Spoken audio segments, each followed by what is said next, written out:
This is an intro. Intro. Hustle and Flow Chart with your boy, My boy. Matt Wolf and Joe Fair. Hey. Welcome back to the Hustle and Flow Chart show. Do. He always sings like that. It's really embarrassing, especially when we're going to get some like tacos at the taco shop. Yeah. Everybody's looking at him when I'm over there, just like, dude, shut up. You especially hate it when we're in fancy restaurants wearing tuxedos. Oh my God. That happens like every Wednesday. Every Wednesday on tuxedo dinner night. Tuxedo Wednesday. Tuxedo Wednesday. Shouldn't it be Tuesday? Yeah. Tuxedo Taco Tuesday. Ooh, that's it. We're making that a thing. All right.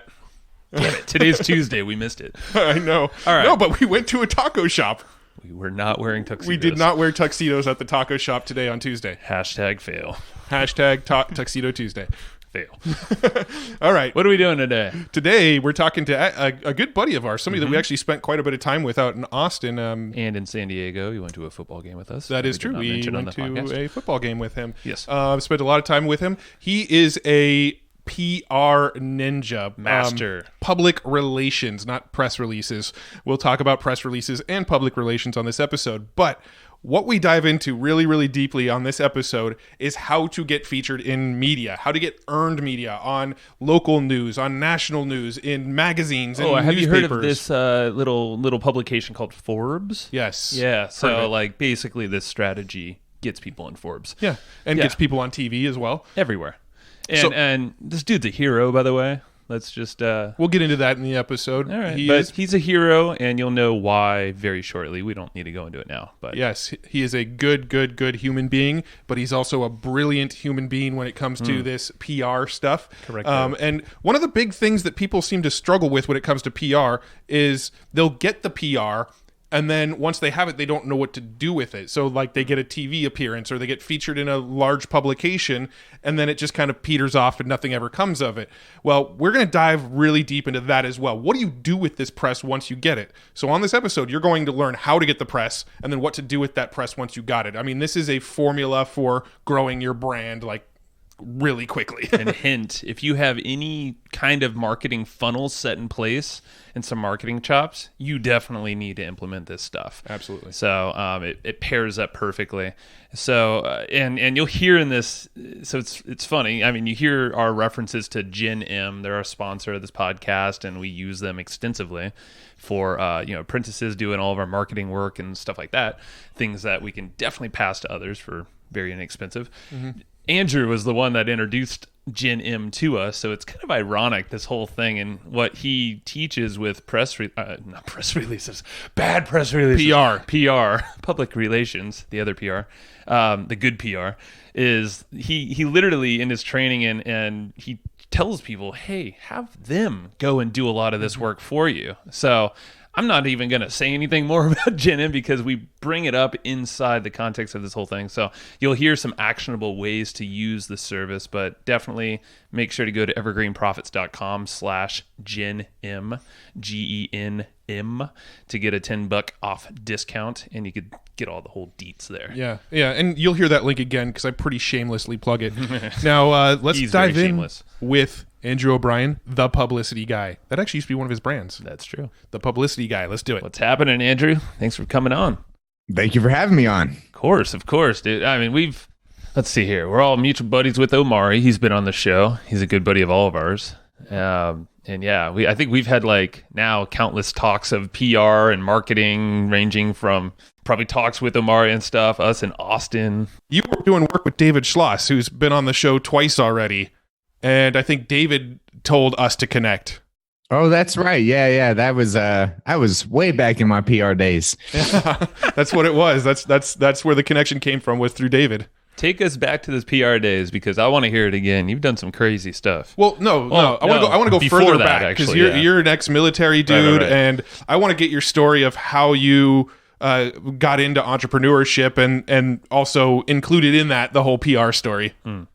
Yeah, so I'll do like a 2-minute background story, and then we can just dive in deeper wherever y'all want, if that sounds good. Perfect. Yeah, perfect. All right, so by the age of 22, I've experienced 4 major hurdles in my life. And those 4 major hurdles are prostitution, war, suicide, and murder. Right. So I was actually raised by a prostitute mother. My mother was a prostitute. I don't say it to be mean or hateful. It was her career choice.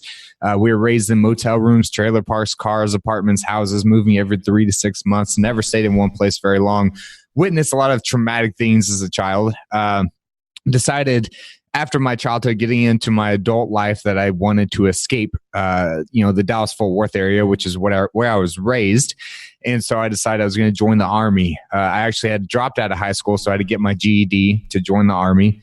I joined the Army in 2007, was in until 2011, deployed to Iraq from 2008 to 2009, where I was the lead gunner the entire, 9 months out of the 12 months. Then I came home, and Iraq had been the first time I felt purpose in my life. I felt, and this is all tying into the end story here, but I felt purpose. I felt like I belonged. I felt like I had a mission in life, like I wasn't a failure anymore. And then I came home and it was all gone. You go to Iraq, you have a purpose, and then you come back, and in the Army, if you're not deployed, you're picking up cigarette butts and moving rocks. So that was a transition that I went through. So I came home, and a year after returning home from Iraq, I actually attempted to take my own life. Luckily, I failed. I was 22 years old when I did that. Wow. And it was November of 2010. And I got out of the Army in February of 2011. My contract was up. I was never planning on being a lifer. It was more of, I just needed a daddy to get the punk teenager out of me. And the Army definitely did that for me. And then I got out into February of 2011. And in October of 2011, my mother actually shot her husband point blank in the head while he was sleeping. Made a bunch of lies, said someone broke into the house and shot him. And then she came to me and asked me to help frame his ex-wife for the murder, which I declined. And I went and moved into Austin.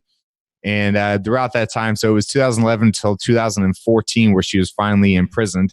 I actually testified against her in court in 2014 about her asking me to help frame someone else for the murder, where she was sentenced to 60 years in prison. And all these experiences led up to, it was in 2013, before my mother had even gone to prison yet.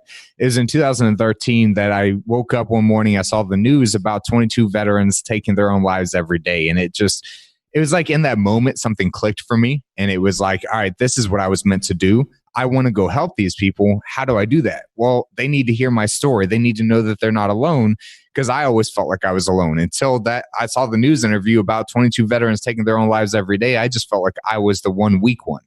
And so I went into my girlfriend at the time's kitchen in an apartment, which was horribly lit, used the laptop camera with no microphone, and shared my story on a YouTube video for 5 minutes. And I sent that YouTube video to the local media here in Austin, got on Fox News Austin first, and it was the worst interview I've ever done. I looked so uncomfortable the whole time. I'm smiling, talking about suicide. It was horrible. And then I got on to the Austin American-Statesman, which is a local newspaper here in Austin. And I was actually front page in a full spread on the inside, which was picked up by the Associated Press and sent around the world. And it actually landed on the front page of Stars and Stripes, which is on every military base around the world. And that article got me invited to my first paid speaking engagement in Schofield Barracks, Hawaii, which is actually the place where I tried to kill myself. So full circle. Wow. And I spoke there. And then after that, I spent the next 3 years of my life doing media interviews and traveling the world speaking. And that's what got me into PR. Wow. So the business at that point was the speaking, right? Yeah, I'd written a 30-page book called Welcoming Your Soldier Home, and I was traveling around speaking on military bases. Wow. There's so much to unpack in that story. I'm not even sure where to start. Yeah, because I didn't know this, like your background. I knew bits and pieces in there, but yeah, I think I was checking out just a little bit more of what because it's just fascinating what you've done in the story, and I saw some of these bits of what you were saying. I was like, holy moly, okay. Like you're just facing all this adversity and, with outside influence yourself and all that. And you also, I don't think you mentioned it, but the veterans group that you've created as well on Facebook, I believe it's on 10,000 people or so? Yeah, it's 14,000. So it became the world's largest community of military veteran entrepreneurs online. Yeah. I mean, just like that. Like you just, and you're 30 years old. It's like, what? Like I can't wait to hear in the next 20 years just 5 years, what you're going to do. I appreciate that. Yeah, no, and that's you've always struck me as a guy that just, you're down to earth, but you are just going to go for it, and you're going to go big if you're going to do it. And so it sounds like you just naturally fell into PR then in this case. Yeah, I mean, it was what led into. So I traveled the world for 3 years speaking on military bases, getting paid as little as $2,000 for a speaking engagement to as much as $25,000. Wow. And I got to speak in like South Korea and Japan and all over the United States. And I've spoken to crowds of 8,000 people, to crowds of 2. And those were paid speaking engagements, so I'm not complaining. But I also ended up making it to the White House. I spoke at the White House. I spoke to Health and Human Services. I was given over 20 awards by the United States government, including a Congressional Recognition Award from the House of Congress for my work. I'd given over 50 awards. I actually served on the National Suicide Prevention Lifeline Board. A lot happened for me in that 3 years, and I credit it all to PR. Like no one would have known that I existed weren't it for being featured on over 75 global media outlets within 3 years. Mm. And it started from you, with that crappy laptop in the kitchen. And what you said, you just started cold emailing or contacting local news. And that's how just cold emails. It was the worst written email ever, and somehow it worked. I mean, it's the power of an amazing story, though, right? Like when you've got your story dialed in, and you've got a story that people want to hear and need to hear. It seems like even bad pitches could work once you've got that sort of story to tell. Yeah, and it's also called newsjacking, right? So newsjacking is when you're tying yourself into something that the news is already talking about. Right. So I decided to go public at the same time that veteran suicide was a hot topic. It's not a hot topic anymore because it's been talked about so much over the past, 5 years. But at that time, it was a brand new hot topic. Yeah. Sure. So with newsjacking, I mean, obviously you got your storytelling down. You could pitch yourself. Do you want to talk about that? Like, should we start? Real quick, I want to, from the story perspective, I'm curious about one more piece. How did you transition from being in the media, telling these stories, speaking, all of that kind of stuff, to being the guy that people go to get their media done? Why did you transition into that? Yeah, so I'm going to actually be fully transparent here, which is a big thing I tell everybody. If you really want to stand out, be honest, right? So I'm going to be honest. I loved speaking, right? It was great, but 2 things happened. One, I am not a psychologist, so I'm not trained to deflect other people's issues. So I became a sponge, which meant I was absorbing issues of other people, right? Because I cared so much, and it was wearing on me mentally. Because after I would speak, I would have lines of hundreds of people just coming and talk to me for like 3 days straight, telling me their stories of traumatic things that happened and life stories. And it just became overwhelming.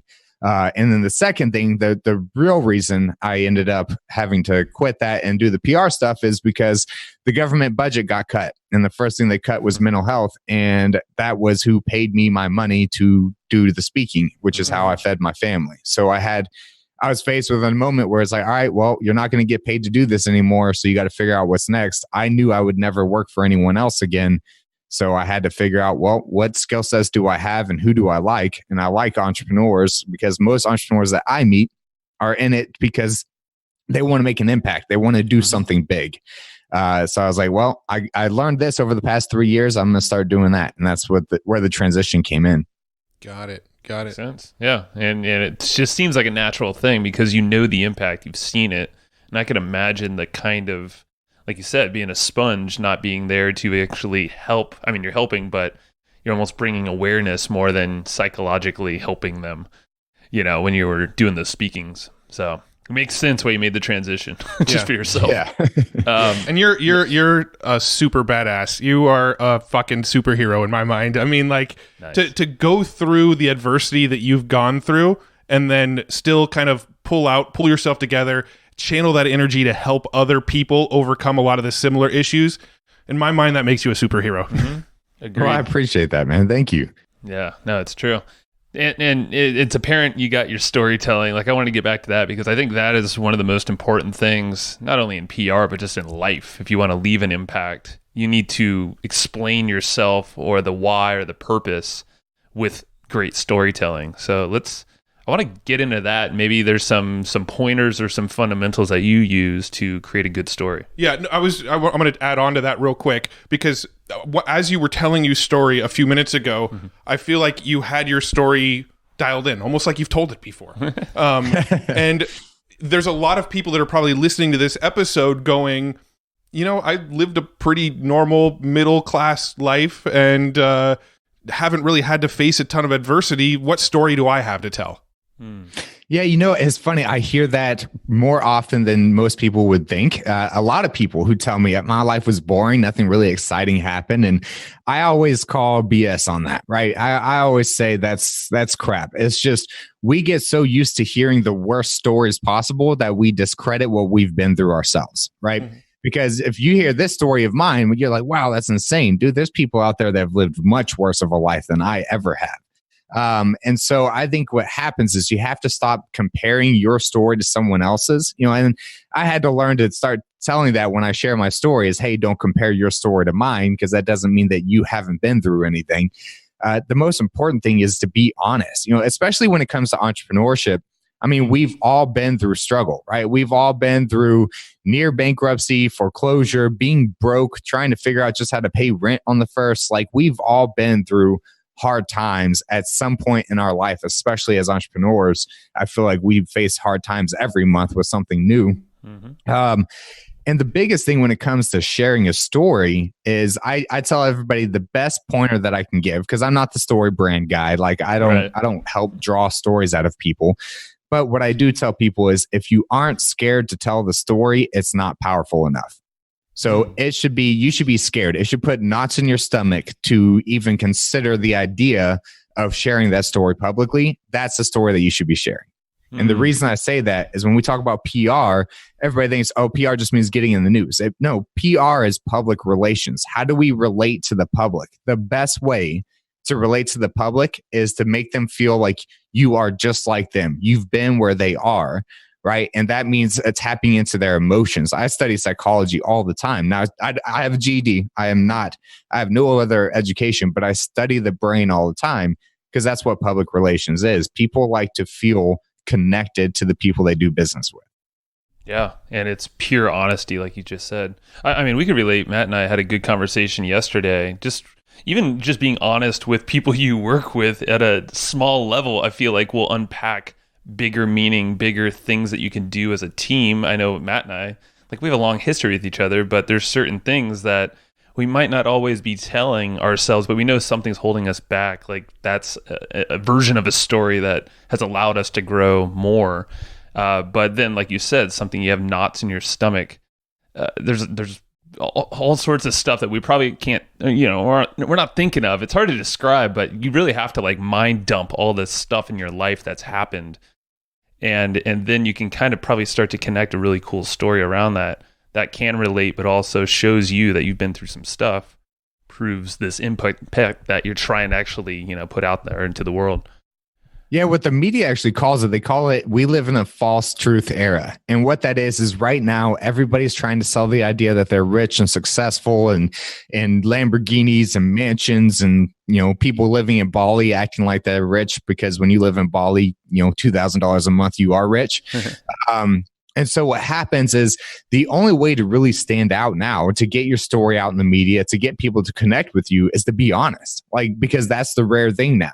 Back in the day, lying was the rare thing. Now, lying is normal. So when someone hears the truth, they're drawn to that person because it doesn't happen. With social media, we all live in this instant gratification world where we base off how important what we say is based off of how many likes and comments it gets on Facebook. You know what I mean? But when you share something transparent, like I've been going through some relationship issues and I share that on social media, man, I can ask people if they want to be on Forbes. I'll get 10 likes. I talk about some relationship issues I'm struggling with in my personal life, and I get 120 likes and comments and interactions. And I actually get more customers when I share stories like that because I've gotten probably about 10 messages just today saying, hey, I've experienced something similar. I really, when you shared that publicly, I was so impressed by that. So what is it again that you offer? Oh, I'd like to do that. You know what I mean? Like it starts that conversation. 100%. And I've noticed the same thing. If anybody follows my personal profile on social media, I share my struggles probably 3-1 with my successes. I share struggles way more often than I share successes because I feel like when I share the struggles, people relate to me. Every time I post something, I get people PMing me saying, you're so courageous for sharing that publicly, but I had that same thing happen to me. And, I start getting all these people reaching out. I posted a story recently about how I actually collapsed in the middle of a networking event. I just fell over and collapsed due to overwhelm and anxiety. I've shared stories about bad mental patterns that I have going on in my head that I can't sort of break free of some of these patterns. And when I share that stuff, I get way more interaction and way more people reaching out to me to want to work with us due to that authenticity. And I 100% relate just from my own experience. Mm-hmm. People do business with people they like. Dude, it's 100%. I mean, I love actually getting vulnerable on there on social media because it is the contrarian way of doing things on social media, which is shitty because it should just be the real life. I mean, like for me, I post stuff about foster. I posted this massive letter I wrote to my foster daughter that went away. Got hundreds of likes and inbox full of things. And Rinesh, he's a old client of ours, listener, prior dentist. I saw him at a party the other night. He was like, dude, that took some balls. Like, that was so cool that you put that out there. You're so honest. Like, no one does that. And he's like, you taught me something through this whole lesson that was super hard for you. I'm like, dude, that's the point, right? Like, put it out there. That's exactly it. If we just stop pretending that everything is perfect, that we're all living this luxurious lifestyle and everybody's happy all the time. If we look at the biggest influencers, you won't see them do that, right? And I think out of everybody, they have the biggest responsibility because if they could start being transparent and honest, it could really change the world. But again, that's just me going off on a rant about that. But yeah, I just think the reason that this world is so depressed and so anxious all the time is because we're constantly comparing ourselves to this false ideation that everybody is so perfect. Yeah. No, and I think social media is a big problem. Like I personally have a love-hate relationship with social media because I know it's sort of a necessity in our business as digital marketers, but I personally don't check into social media because I feel social media makes me feel less happy. So I just don't check in very often. That's exactly it, right? All I do in there is I use it for business. I sell, and I share my transparent stories. I don't really read other people's things. Yeah, agreed. I think it's good for the mind, man. So I want to circle back around to something you mentioned earlier, and Joe was about to ask it before I stopped him from asking it. I forgot what I asked. Newsjacking. Yes. Can you sort of explain the concept of newsjacking and how others could use that as a tool in their business? Yeah, the hardest part about newsjacking is people get too emotionally involved and they feel guilty for doing it, right? But I think it's important when it comes to PR. It's something we have to talk about. So whenever it comes to newsjacking, let's say that you own a construction company or a disaster mitigation company, right? Mm-hmm. And you know that Florida is about to get hit with a hurricane. That is the perfect opportunity for you to get your business featured on the media, teaching the local community how to prepare for this hurricane, how to best protect their assets, where you should hide in the house, or if you can't escape in time, what do you do? Like, if you find a way to tie into what's going on in the world today, that's the best way to get on the news, because the news wants to hear something that can tie into what they're already talking about instead of trying to find an angle for something that doesn't exist yet, right? So it's easier that way. When it comes to politics, if you do anything in that's easy, right? Like that politics is a conversation every single day. So if you can tie your business into that, if you choose to, again, I always say when it comes to PR, I don't talk politics, I don't talk religion. That's just my two rules. Agreed. But if you do that, then that's the way to tie in. It's just finding what the breaking news and finding a way to tie your business or your service or your product or your book into what is happening in today's world.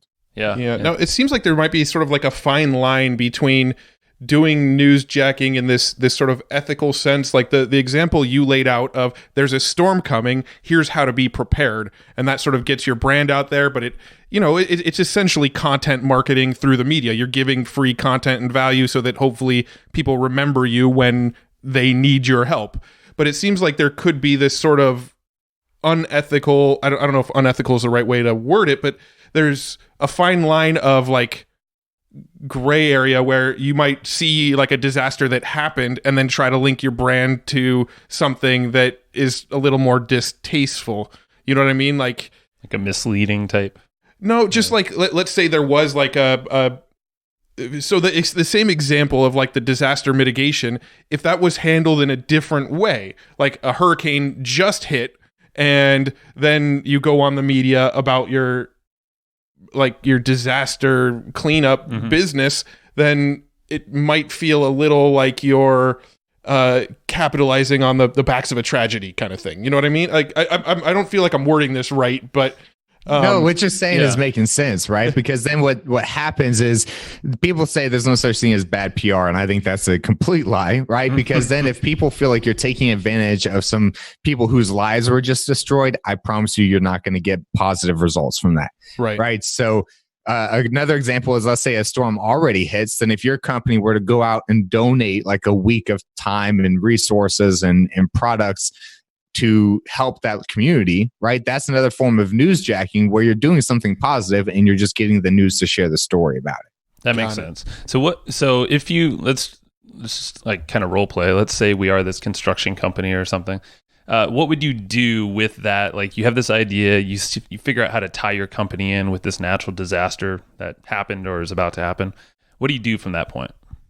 From that point and this has to do with the perfect pitch, but you always, the biggest thing I tell everybody is don't write press releases. They're the biggest waste of time, money, and effort that exist. The only people press releases make sense for is like Nike or Adidas or Brad Pitt. You know what I mean? Like brands that people already know and are super interested in what they're doing next. And why is that? Because there's a handful of people that feel like press releases are like, oh no, this is what I'm going to get me seen. I'm going to be in the media. Yeah, I hear it all the time. And the thing is you have to understand the average media outlet, like the number of pitches they get are into the hundreds to thousands of pitches a week, maybe multiple thousands, depending on what media outlet you're talking about, what city it's in. Like, let's take San Diego, for example. I promise you the average, they probably get hundreds of media pitches of press releases a day, right? A day. So what you have to understand is maybe one or two people are monitoring that news tips at, foxnewssandiego.com. No one really checks that stuff. Maybe a college intern.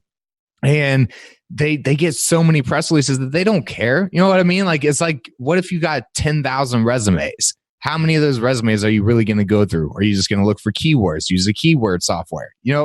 So it's, for me, it's like, I think that's the biggest waste of time. And then there's also other services like PR Newswire. And I'll tell you, that's not real PR. All right. When you get your press release added on the back end of websites that no one ever sees, that's not real PR. That's just SEO. It's good for SEO, but I'm talking about real earned media. Yeah. And I think the SEO thing is even debatable these days too. So right. Because I don't know anything about SEO. I just know that earned media is powerful for SEO and it's actual real interviews. It's not you writing about yourself. It's someone else interviewing you and talking about you. Right. And so what you want to do is you want to find an actual media contact. You never send a pitch to news tips at, blanknews.com. That's just a spam folder for everybody to send random things to. And you have to think, how many crazy people do you talk to on a daily basis? Now imagine being the news and how many crazy people send in news tips on a daily basis about someone's cat stuck in a tree or something. You know what I mean? Like they probably get some pretty stupid things in their mailbox. So I always go straight to a reporter that will most likely connect with what I'm pitching.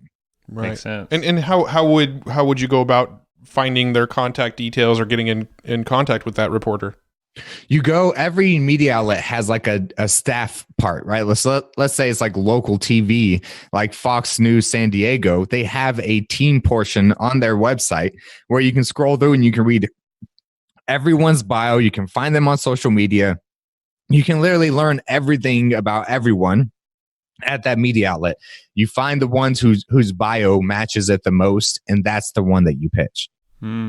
Yeah, because in their bio, most of the time they talk about what they care about. Maybe they're part of nonprofits, or they love sports, or whatever it is. You can find something in their bio that gives you the inkling that this person probably will care about what I have to say. Got it.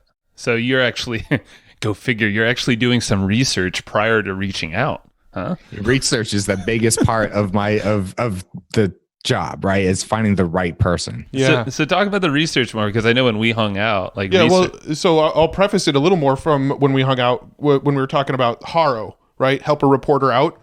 We were so just to sort of preface the story, the three of us all hung out in Austin and went to dinner, and then after dinner, like our wheels were spinning, so we went for like a couple mile walk or whatever and just talked PR stuff. And we got on the topic of Haro and how to actually leverage Haro to get into the media. And you had some amazing advice around research. So I'll just go ahead and preface it with that. Yeah, because here's what I do. I've interviewed reporters from CNN, USA Today. I've actually interviewed the editor-in-chief of USA Today. I've interviewed the editor-in-chief of Investopedia. I've talked to editor-in-chiefs of all these media outlets, and these are they're like the CEO, right? They're the leader of these media outlets. And I've talked to reporters, I've talked to journalists, and because I want to know, right? I want to know what their daily life is like. The same thing that every single one of them says is they want to know that you actually know who they are, what they care about, and what they write about. They want to know that you actually did some research, didn't just copy and paste an email and send it to them plus 2,000 other reporters. And so when we're talking about Haro, right? Haro is help a reporter out. They send you, every 3 days or 3 times a day, you get reporters looking for stories. Problem is everybody's on Haro, which means you're competing with everybody else. The way to stand out is it always gives you the name of the reporter and the name of the media outlet. All you have to do is go research, learn something about them, and start the email out talking about them first, and then give them what they're asking for in Haro. And it drastically increases your chances of getting a response because you did what no one else has done, and you actually took time to research and learn a little bit about them. Everybody likes to feel honored and appreciated, and reporters, they feel the most dirty because people are just using them all the time. No one takes time to get to know more about their work or what they've accomplished or what they care about. Yeah, and I remember you were saying you'll look for key items, maybe something. Well, you keep it professional for one. I think that's the distinction, right, for you? Right. Never talk about family. It's always professional, and you look for a key accomplishment, some award they've been given, or a recent promotion they've gotten, something that has to do with their career that they're probably really proud of. So, you started off that way. You're obviously going to get attention, and then you lead into, all right, what they were asking for, you give them value. And I would assume, hey, here's my contact info. I'm available for other things on this topic. Yeah. Is there anything else to the pitch that you add? So you've got the sort of personal anecdote to show that, look, I researched you. I know what you're into. I know what you're looking for. So here's my response. And then your response. Is that pretty much the whole message, or is there more to is there more of a template that you use? No. So it's a template, and it's research, compliment, connect, humble brag, and ask. So research is just proving that you know who they are, right? And the compliment is their recent accomplishment or an award they've been given or a promotion. The connect is something that you and them share, whether it's like you went to the same college, you care about the same charities, you like the same sports team. It can be anything, right? Sometimes you're not able to connect. I always leave that's the optional part. I imagine the connect could even be if you like the opposing sports team, like, right. like if somebody's like a Raiders fan, I could be like, hey, I'm a Chargers fan, but I won't hold that against you, right? Like that's a way to connect too, right? Yeah. It's just finding a way to, connect over a similar interest, right? So it's the connecting, and you're not always able to connect, but obviously you're connecting on some point because you're pitching them because they care about what you have to do in some way, whether they write about it or whatever. Now understand that, what we understand as niche or niche, whatever way you want to say it, the reporters, that they call it their beat. Their beat is what they write on. That's their topic that they focus on. Business, sports, video games, consulting, that type of stuff. So the connecting is an optional part. And then the humble brag is probably the hardest part for most entrepreneurs, is because when it comes to the humble brag, you've got two sides of the coin. You've got the one who is too timid to talk about themselves because they don't want to come off egotistical. And then you've got the one who's extremely egotistical and too proud of themselves. Mm-hmm. And your humble brag is right in the middle, right? It's qualifying yourself. It's just saying, look, I'm not just another Joe from the corner. Like, I actually know what I'm talking about. I actually, this is what I do. I have experience. I've succeeded in this way. I'll give you an example for a humble brag, right? My name is Andrew O'Brien. I actually teach PR to entrepreneurs. It was after being featured on over 75 global media outlets and saving the lives of over 200 veterans who were considering suicide that I realized the power of media. Right? That's a humble brag. It had nothing to do with how much money I've made. It had nothing to do with what kind of car I drive. It has to do with something I've accomplished that qualifies me as an expert in publicity. Got it. That makes sense. Yeah. And it's just being human. I think we talked about this in Austin on that walk. We're like, it's crazy that you almost have to like remind people to not just pray and spray, copy and paste and send email. And actually, how about we connect? Let's kind of do this little dance, this dating thing where you're like getting to know each other, so you can then take the next step, whatever that is. Well, it's because it takes work. No one wants to do the work. They want automation. They want to just click a button and get all over the news. And the last part of my method is you do your ask, right? You just ask that question.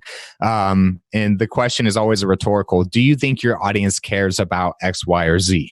Do you think your audience would like to learn about X, Y, or Z? Reporters care about their audience. The way you can look at reporters is as internet marketers. They care about likes, shares, and comments. Their ratings is based off of views, just like an internet marketer, right? So that they care about content that their audience is actually going to be intrigued by. Controversial is best, because if it's controversial, that means more people will share it and engage and interact with it. And the biggest thing I want to say because Joe, what you just said about, actually having to put in the work, I promise you that I can get more results than the most PR firms do. And because most PR firms, what they do is they use these databases full of reporters that don't even know that they're in these databases. And they do a copy and paste press release and they send it out to a list of 2,000, 5,000, 10,000 reporters, and they play a numbers game. Let's just see who bites. Mine is more of a very, very strategic sniper approach, right? I don't do the machine gun approach. I do the sniper approach because I can get more responses.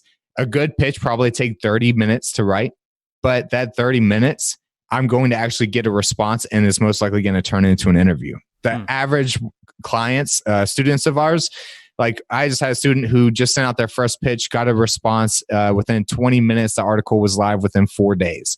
Wow. Another student got a response within 60 seconds of sending their pitch to a local reporter. And they showed me screenshots. So it's like, this works because you have to understand in PR, the one thing about PR, the one way to succeed is go to one step further than everybody else. Yeah. And that one step further is doing that research. Yeah. I mean, we can relate with the media side of things just by running a podcast.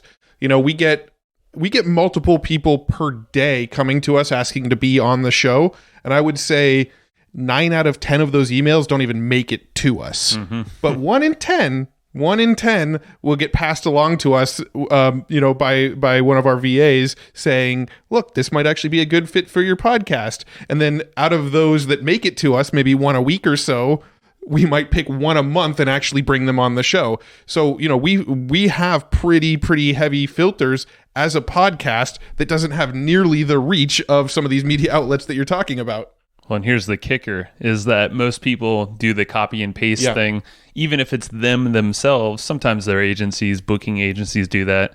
When I think we got you in a new media summit in Austin podcast thing, that was like our feedback to all these people who were at the event wanting to be on shows like ours. We said, please do the research. Please take some time and actually give us some specific points that you want to talk about on the show, how that gives value to our audience. And I think one person maybe did that. Yeah. And I reminded like 5 other people who reached out to us. I'm like, dear God, we said this like 10 times. Yeah. Well, because even at that point, they're just back into the numbers game mindset, right? Because Totally. they heard you say it, but then they're like, oh, I met so many podcast hosts. I just got to send out all these emails. Exactly. Yep. It does. It's. I mean, the logic falls apart pretty quickly when you really think about it. But from the podcaster standpoint, like we're not even as big as some of these media outlets that are probably getting hundreds of pitches a day. We're getting like a couple a day, and barely any of them make it through to us because they're doing that copy and paste sort of thing. And I mean, it's just crazy to me that people still think that's a good way to go about it. And I'll tell you, this is a little tip for anybody who's listening going, man, I aspire to be on Matt and Joe's podcast, because I know we have a ton of listeners that are like, one day my bucket list goal is to be on Matt and Joe's podcast. No. Andrew's like, yes, that was my. No, that's just my ego coming out. No, but the people that actually have made it through and been on the podcast, I'll tell you the line that usually gets you through. What is it? I listen to your podcast. That is true. It's kind of like the holy grail right there. And then maybe a little bit of proof that you listen to the podcast. Like, I especially like the episode where you talk to this person about X, Y, and Z. That's pretty much it. That's it. If somebody tells us they listen to our podcast and give us a few little details that kind of prove that you listen to our podcast, you have a 90% better chance of actually getting your email through to us. I think we need to up the filter now that you said that. So I was about to say, now you're going to get a ton of pitches. you need to up it to like 3 shows or something. Here's the great part about that, though. Anybody who uses that technique, we now know they listen to our podcast. True that. All right, challenge is out to you, listeners. So, Andrew, I know you put together a kind of a pitch formula. Where can people go check that out if they want to get this like specifically, like templatized and all that stuff? Yeah, what we decided to do is the sexiest thing that I do is get people in the news, right? I teach so much more than that, but that's the sexiest thing everybody likes. So I was like, you know what? Being with partnered with a marketer, which is Omari, who y'all have had on the show. We were like, we just need to get it out to them. So we created what's called the Perfect Media Pitch, which you can find at perfectmediapitch.com. And it's a $7 offer. And for that $7, you get a 30-minute video training where I actually walk you through the perfect pitch, me pitching myself to the media. You get a checklist and you get a playbook. And so literally you get everything that you would need to pass it off even to a VA. Like a VA could do this. It's not that hard. It's just how good of a work ethic does that person have? That's all that matters. Anyone can do what I do if they aren't lazy. Can somebody from GenM do it? Yes. GenM can do it. Okay. Just checking, because GenM is the sponsor of this show, and people can actually get $10 off GenM if they go to evergreenprofits.com/GenM. You know what's really cool is, Andrew, I think you were the very first person. Was it Brad Costanzo? No, I think it was Andrew. I think it was Andrew. Yeah, it was you, man, that introduced us to GenM, and we have 3 apprentices now. Yeah. And it's just really cool. So thanks to that, or thanks to you for that. We actually just had Mo Abbas, the founder of GenM, on our podcast a couple weeks ago, based on when this episode is being released. Yeah, Omari told me, he's like, dude, I introduced you to it. Then you told Matt and Joe about it. And then Matt and Joe somehow got the founder on their show. Like, how does that work? That's what we do. Like, that's hilarious. It's what we do. Actually, we highly suggest people use GenM because none of us as entrepreneurs, we don't have time to be our own publicists, but GenM provides you a freaking apprentice for 40 hours a month for $50 a month. Well, I guess with $10 off, not $50 a month. Yeah. And literally what I teach, I mean, just a $7 product, it's literally a checklist. It's like a 32-point checklist. All they have to do is check the box, go to the next step, accomplish it, check the box. It's really simple. They just have to have the work ethic. I love it. Now, your strategies and philosophies, I'm assuming they work at pretty much any level, right? Like, is there a difference in the way you would pitch like a local public access cable company versus I'm going to go be on like NBC Nightly News? You know what? It's all the same, except when it comes to like getting on Joe Rogan's or Tim Ferriss's podcast. Like Right. that's just different, right? Because those guys have people on that they know and look up to, and like that's more of a really well connected, like they like you as a person and or they've met you or whatever. So like this doesn't work for those types of outlets, but when it comes for everything else to like TV, magazines, newspapers, even the majority of podcasts, these methods work. Yeah. Makes sense. So, yeah, so I think it's a no-brainer, and I know from experience looking at your stuff. I mean, you're a military dude, so all the checklists, all the everything is done by a freaking checklist, and it's mapped out perfectly. So, perfectmediapitch.com, just go get it. $7. Yeah. Don't be crazy. Don't be dumb. So one thing I want to sort of dive into. Are you good? Yeah, was go for it. Go Okay. for it. One thing I wanted to dive into is so. What we kind of touched on it briefly earlier in the episode, but once people get media, what do we do with that media? I've known people, and I've actually heard this story from probably 3 different people now, that they were on a show like Good Morning America, and they put out a book and they got on Good Morning America, and it did nothing for them. That's like they have a little video clip that they can show, and it boosts their ego, and it's like this cool social proof thing that they were on Good Morning America.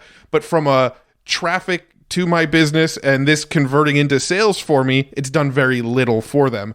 So what do we do with this press once we have it? Yeah, that's actually, I used to own an agency on the publicity side, and I got out of agency work because I got so tired of no one doing anything with the pieces and getting mad at me for it. So here's my advice. If you are getting on the media, one, before you even worry about getting on the media, make sure that your marketing is on point, meaning you have sales funnels, you have lead magnets, you have a way to capture an audience, your pages are pixeled. Like if you don't have any of that set up, don't even worry about PR right now. Get your marketing on point first. And then once you do get in the media, what you do, we have a link shortener. It's not open to the public yet, but we can let Matt and Joe know. I actually have y'all giving it to us. Testing it out. Yeah. But it's a link shortener, and it allows you to pixel an audience that you send to third-party websites that you don't own. So you can literally send people through a link shortener to your article on Forbes, and it'll go straight to Forbes, but it pixels that audience, and you can retarget that audience and say something like, hey, I saw you just read our article on Forbes where they said this, this, and this. By the way, we create a lead magnet around the process of what we discussed on Forbes. You can download it for free here, right? So it's like you want to have you're sending paid traffic to it. A lot of people expect organic results. If you're expecting organic results from publicity, don't do it. You're not going to get organic results. Forbes has over 1,200 contributors, and the majority of them write an article a week. That means on Forbes, on average, about 1,200 articles go live a week on Forbes. Now, that means that just because you got on Forbes doesn't mean you're going to make a bunch of money. Right. So you really want to have all that set up. You want to have a traffic plan. You want to control the distribution of that piece. Don't just expect Forbes to do it for you. Got it.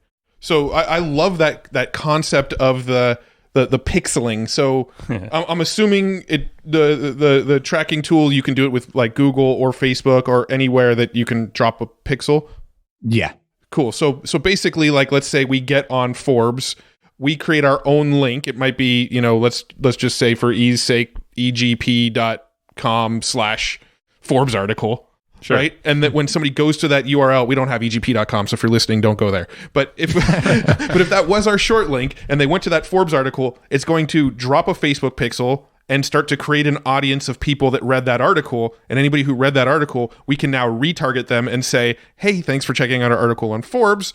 By the way, we've got a 10-point checklist of the exact process we taught you on Forbes. Go here to get it. Yeah, and the biggest thing that you said there, right? And the biggest part of that is making sure that the lead magnet that you're telling them to download has something to do with the article they just read. I can't tell you how many people try to just send them to some random lead magnet that has nothing to do with what was talked about in Forbes, right? Yeah. So it's making sure that whatever you're sending them to combines with what was discussed in that media outlet. Makes sense. Yeah. I was literally writing down like a little flow based off of what you just said on a paper over here that basically is that. It's like, okay, you have this PR piece. Matt and I do a lot of stuff with retargeting and pixels. So, okay, use your tool to drop those pixels, Facebook, Google, whatever. to remarket with an ad. Maybe it's to a quiz that's around that topic or something, but in your ad copy it says, hey, remember that Forbes article? Maybe it's an image of it or something. Yeah. And then boom, now you get people to do a low barrier thing to dive into your, maybe they join your email list, buy your product for $7, whatever it is. Yeah. I mean, one of our most successful campaigns we ran for a client back when we did agency work was they had an article published on Huffington Post. It was back when it was a lot easier to get articles on Huffington Post. But we published an article on Huffington Post. We did a little link shortener and dropped a pixel on the in-between and then retargeted people who read that Huffington Post article. And the people who bought off of our retargeting ad or the people who clicked on our retargeting ad were our best converting traffic. That was one of the best campaigns we've ever run for a client business. That we just haven't done that for ourselves. We haven't actually run that kind of thing for ourselves because we haven't put enough focus on going and trying to get PR. Well, seriously, after this conversation, I mean, I actually had this realization earlier, but this kind of reminded me is this is something we should do in our business because we have our marketing down. We have the pixels. We have all the funnels.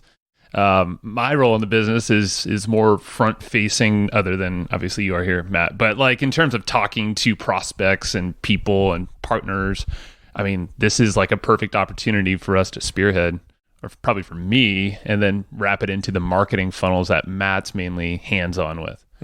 So it's a perfect combo. And I feel like any listener here, like if you have the ability to partner, or maybe you just divvy up your time, just do this. Well, yeah. And I mean, going down this rabbit hole a little bit, we actually have our traffic course, our perpetual audience growth course, where we're essentially telling people, drive your initial ad traffic to content. And then once people view that content, then go and retarget them back to your offer. So it's sort of a two-part ad funnel. Drive them to content, get them to know, like, and trust you through your content, get them to understand and sort of be sold as a result of your content, and then retarget them to go for the sale. That is essentially what we teach in our course.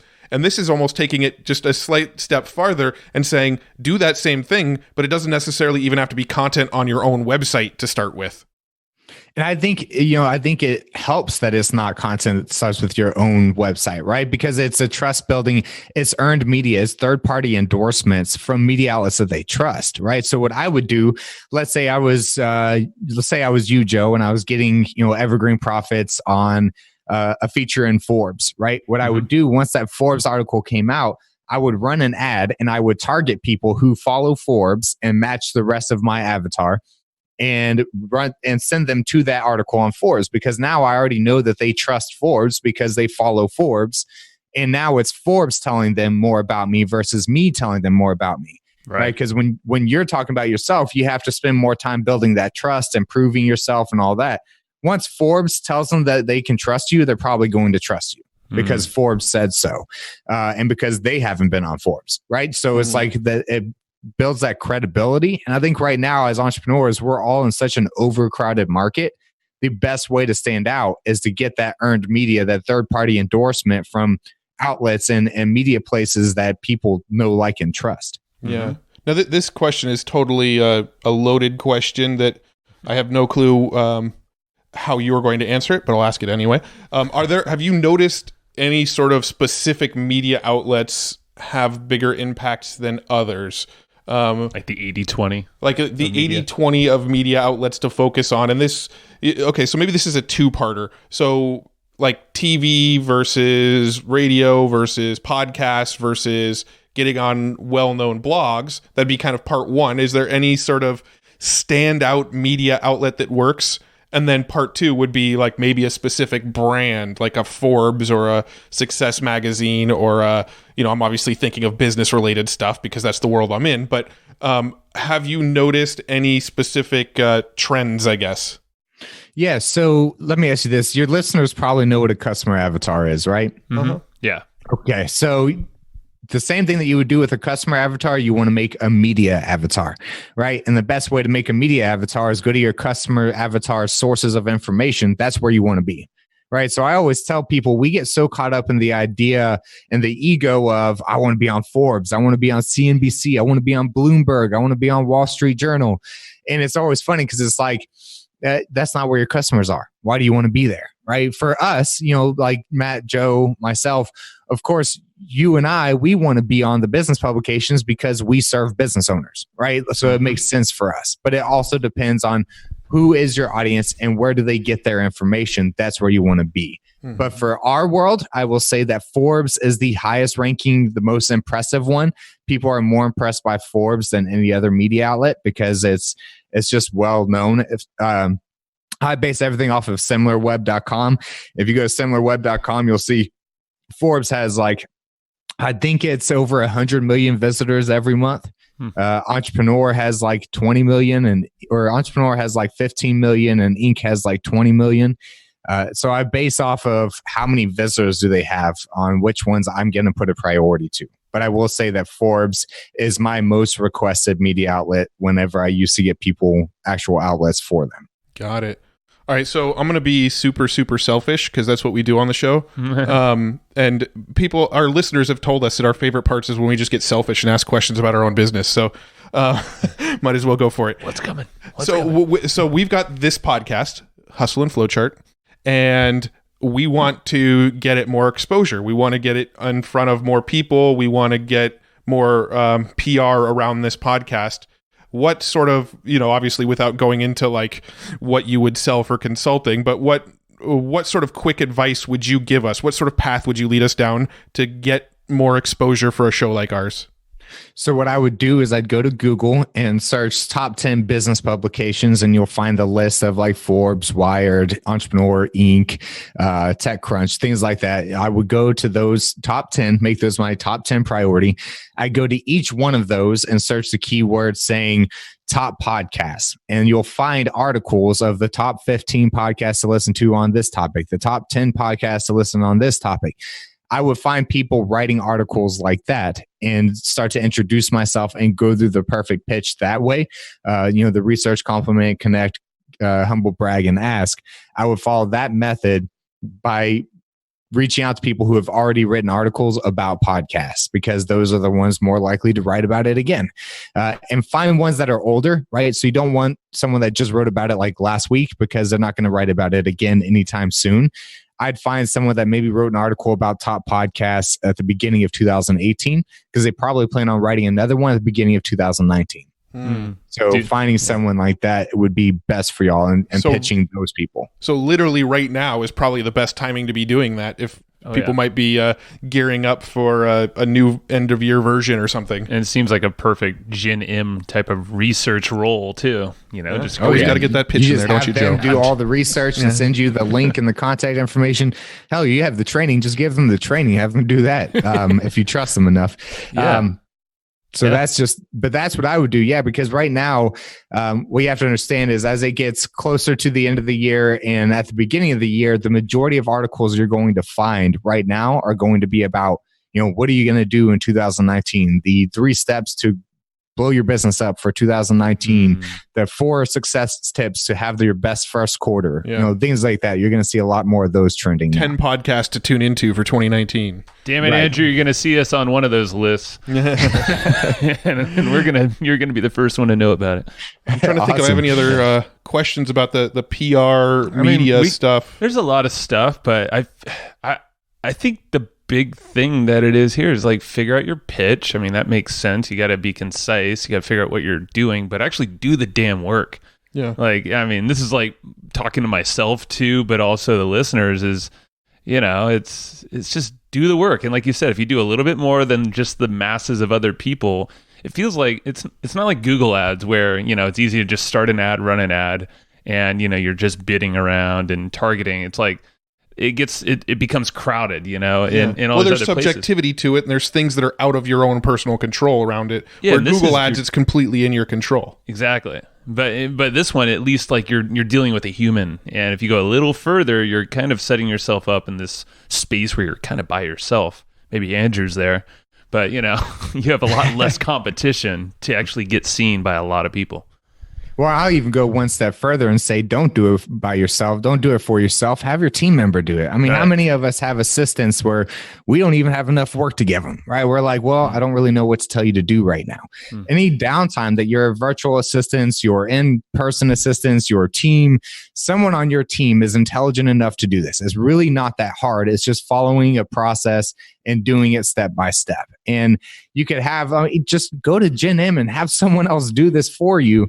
So literally with my training at $7 and GenM's person at $40 a month, which is what I'm guessing it is with the $10 off or whatever it comes out to, that's like $157 and you will get massive media exposure for the next 3 months if you have someone that's just dedicated to doing just that. And I promise you, if you got one media interview for $150, it would be worth the investment. Yeah, I will tell you that I charge $5,000 for one interview if I set it up. Yeah, that's what I was going to say. I'm like, I know you do help people out, but you have a massive retainer, rightly so, you know? So one question about like media, let's say we did get ourselves on the news, like local San Diego TV news. Do you have advice for people that are about to, go in front of the camera? Yeah, the biggest thing I will say is practice before you go on there, right? So you want to make sure that your posture is well.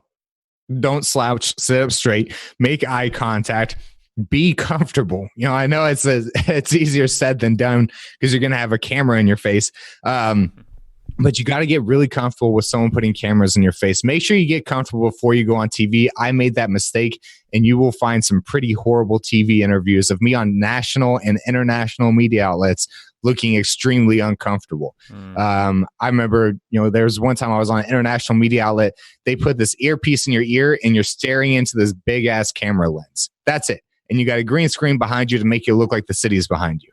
And you're in this like small little 600 square foot studio space. Wow. And you are the only one in the room. The studio people are behind a screen somewhere, and you hear voices in your head and you're staring into a camera. It's extremely uncomfortable. Oh, yeah. So make sure you get comfortable with that way, and always make sure that when you're doing interviews on podcasts, on TV, on magazines, always have somewhere to send people.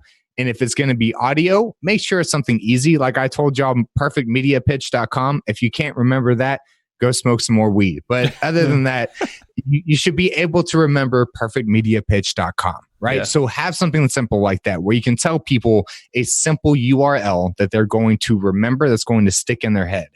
And that's the best thing to have, because you want to make sure that you have somewhere to send people during that interview.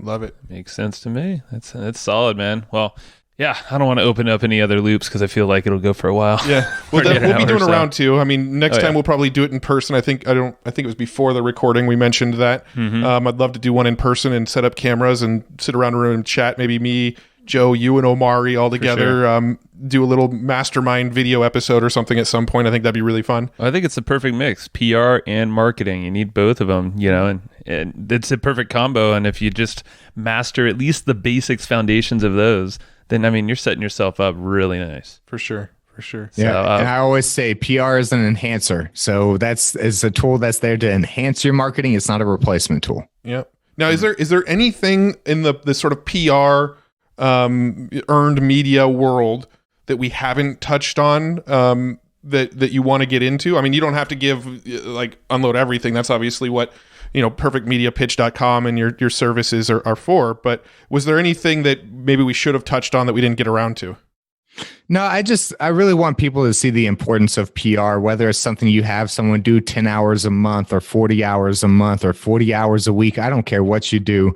But make sure, don't just get on Forbes and then, be like, oh, I don't need PR anymore. I got on Forbes. Like PR, you should be consistently in the media every month. You should be on more podcasts, on more TV interviews, on new magazines. You should be on someone's guest blog. Like, you should consistently work on getting in the media on a consistent basis, not just get those few, cool little pictures as seen on for your website and be done with PR.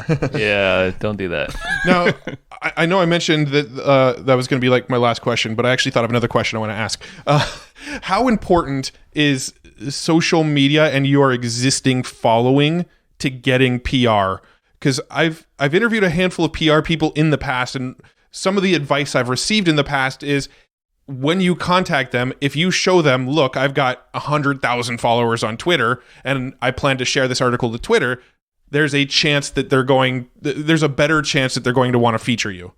Have you noticed that to be true? It depends on the type of person you're pitching. So there's 3 different types of people. There's contributors, there's freelancers, and there's actual reporters or staff writers. Contributors are entrepreneurs who write for media outlets for free as an exposure play. The only reason a contributor is going to write about you is if they know that they're going to get more exposure from it. They're not really caring about what you have to say. It's going to be more about how they going to benefit from it. When it comes to freelancers and staff writers, they don't care so much about your social media following. They're more intrigued by the story. So it depends on the person. I won't disagree with what those other publicists said. I'll just say it depends on who you're pitching.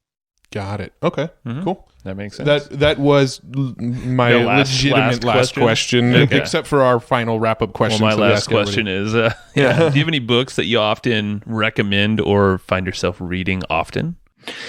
You know, my biggest book, and this is something that I've read a couple times, is Expert Secrets. And the reason I love that book is just the in-depth that it goes and how it takes from what other people have said. And he credits everybody in Expert Secrets. He doesn't take advice and not give credit where credit is due. But I really love Expert Secrets because I'm always impressed by influence, right? I mean, our company is called Leveraged Influence. So Expert Secrets is my favorite book. That is what led to the creation of Vetpreneur Tribe. Was Expert Secrets. Russell Brunson's. Yeah. Russell Brunson's, both of his books, Expert Secrets and .com Secrets, are honestly some of the most actionable books I've ever read as far as tactical marketing. It's a playbook. Yeah, I mean, they're essentially just playbooks that you can literally go and plug and play some of his systems into your own business. Yeah. No, it's a solid book. Good recommendation. I do have. I want to ask one question real quick. It's shit. No, it's off topic. But so, if there's anybody listening that really sort of resonated with your story and the sort of the suicide rate of veterans and things like that, is there a charity or place that people listening can go contribute if that story really touched them and they want to get involved in some way? You know, there's so many of them now that I don't have one that I reference, but I would just say if it's something that's near and dear to your heart, just do your research and find someone locally or I always say support the smaller guys, right? I mean, the Wounded Warrior Projects, all those guys, they have plenty of support. So find some smaller local based nonprofits and give them some support. It's kind of like saying, don't support Walmart, support your corner store. So that's the biggest thing. You can find plenty of them out there. I wish I had one I would suggest, but I don't have one specific. Cool. And any sort of any vets that are listening in, I know we do have quite a few vets that listen to our podcast that are entrepreneurial. How do they access your resources for vets specifically? You just go to Facebook and search Vetpreneur Tribe, and you will find it there. Vetpreneur, not Vetrapreneur. Vetpreneur. Got it. Yeah, I've heard some awesome stuff about the community, not from just you, but other folks in there, and it's cool to just hear about. I'll hear that name. I'm like, oh, I know that guy. I'm like, you should get to know him. If in a similar space. So it sounds like an awesome group for vets to just come together. So sure, awesome, Andrew. Amazing. Go to perfectmediapitch.com. Go grab that thing for $7. It's a no-brainer. We've already said it enough here. Yep. Is there anywhere else you want to check? You want our listeners to check out, or just go to perfectmediapitch.com? Perfectmediapitch.com is perfect, and I'll just get you on my email list and make sure you're taken care of there. So he will take care marketers. of you. Yeah, man. Sweet. Thanks, Andrew. It's been fun. We'll do it again. Thank you. Everybody. Talk to you soon. Bye. All right. Thank you. And I hope you just enjoyed this episode you just listened to. Now, right now, before we sign off, I have a few things I would love for you to do. So the very first thing is to go find our guest on Facebook and tell them that you loved their episode with us. That's going to help them just feel good about themselves, but also it's going to spread the word a little bit more for us. So go find them on Facebook. Everybody's on Facebook, and go say that you love their episode and maybe one cool thing that you learned there. The second thing is to go to iTunes and subscribe to our podcast. Just look up Hustle and Flowchart and hit the subscribe button. And the very last thing, the third thing, is to leave us a review on iTunes or wherever you're listening to this podcast and help us spread the word more. That's how more people are going going to get this awesome knowledge, this cool podcast training, and a whole bunch of other cool free training that we give out at evergreenprofits.com. So that's about it. Go find them on Facebook, go subscribe on iTunes, and leave us a review. You would be amazing if you did that, but you're always amazing. So thanks for listening, and we'll catch you in the next episode.